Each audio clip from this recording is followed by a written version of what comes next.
This is the series of episodes where I'm sharing my failures as a junior project manager, so everybody has started sometime in their career. And as I have been quoting one of the authors in the previous episodes, you can be a professional in the field only when you have made all the possible mistakes in the very narrow niche, so making mistakes is okay. Definitely there are situations when you would not want to repeat any of the failures that you had behind. Basically, we are making mistakes and as a result we need to learn on them, right? To improve and do better next time. Making mistakes in any case is a huge learning curve, but at the same time, failing is really okay. Otherwise, it's really hard to learn something new. Remember the kids, they start crawling first, then they get up, and they may fail multiple times before they're actually able to run.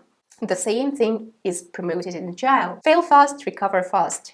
And always learn from your fails. From the case that I would like to share with you, I would like you to take away several lessons, but the big one, really the huge one that I feel that everything is built within this situation is to really understand the business needs. Project management is kind of a bridge between the business and tech team. Like the bridge is standing on two shores. This means that you need to connect them, you need to link them, and the only way you can do this is when you understand the tech team who is delivering the software product and the business which is paying the bills and the business which goal we are going to target when delivering the software product.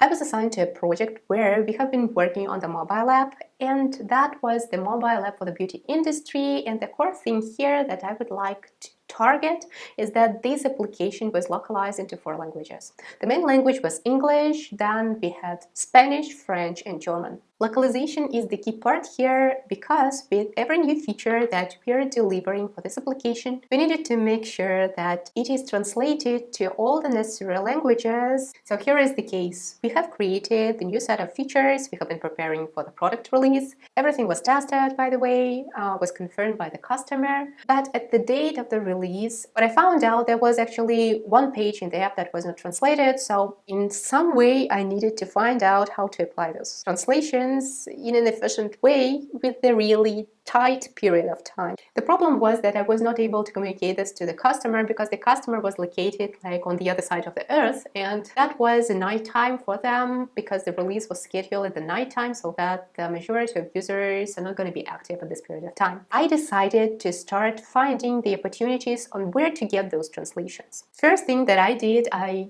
communicated this problem to the team and started to brainstorm with them on how could we solve the situation.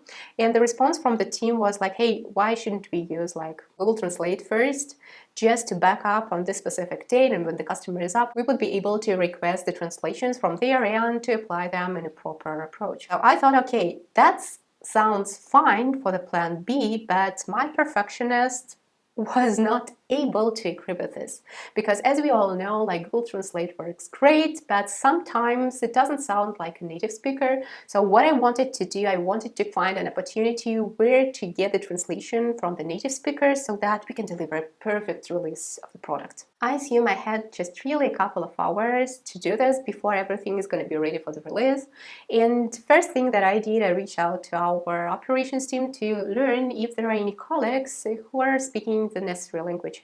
And apparently we have found a native Spanish speaker. I reached out to this colleague, found out if he's busy or not, and if he is able to dedicate an hour of his time to help me with this translation. That was fine. He agreed to help. So perfect. Spanish is covered. But what about German and French?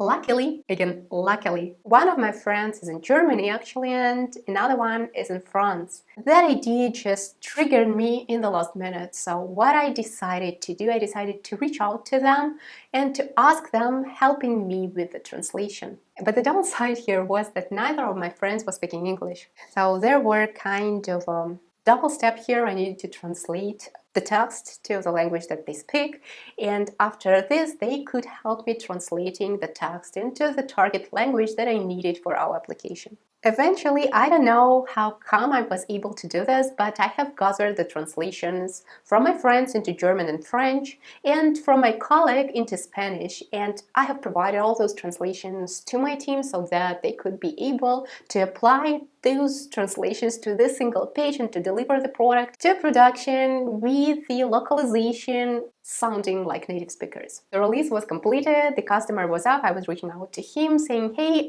we have delivered the release to production, no critical issues, this is what we have done.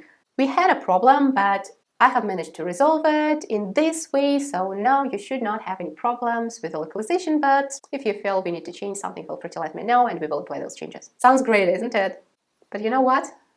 The response from the customer really killed me at this point. So what he told me is that, hey, that's great, good job, but this page was not really critical for this production release, so there would be no issue if you would not apply any translations, and we could have done this afterwards when needed.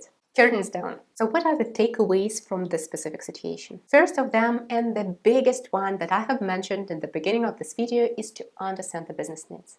If I were a little bit more curious and if I were working better on the priorities with the customer from the start, chances are that I would not waste several hours searching for the translations from the native speakers in order to back up the single page in the application for the specific release. Why I really feel this is not the best approach, how I have done this, is simply because during those hours I could have been working on verifying the scope and checking, like helping the QA team to check the application, helping the team to get prepared for the release, and I bet this way I would give much more value rather than the way that I have preferred to spend my time while preparing for this occasion. Takeaway number 2 is to trust your team. The way that they have suggested to approach the situation sounds really much more reasonable rather than the way or the approach that I have chosen.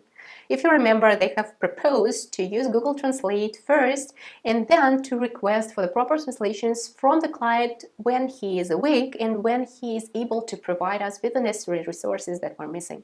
That would really work, keeping in mind the situation that that was not a front page. This was just one of the pages. That was the single page, and if it's going to be provided in one language only, nobody's going to die, right? And not only this, they have suggested to apply some sort of translation that would work and would help us covering the application for several hours before we would be able to provide the translations that would be really appropriate. And the takeaway number 3 is really very basic one. Pay attention to details and to make sure that you have everything needed on hand before the release. In this situation, what would work is to have kind of a checklist and a release plan so that I can go through it and to understand if we have everything needed before going live. So this is something I have implemented and incorporated into my work moving forward. Now you understand why learning about the product business is really important and how this could be helpful to you as to project managers. Let me know in comments if you feel there are any other takeaways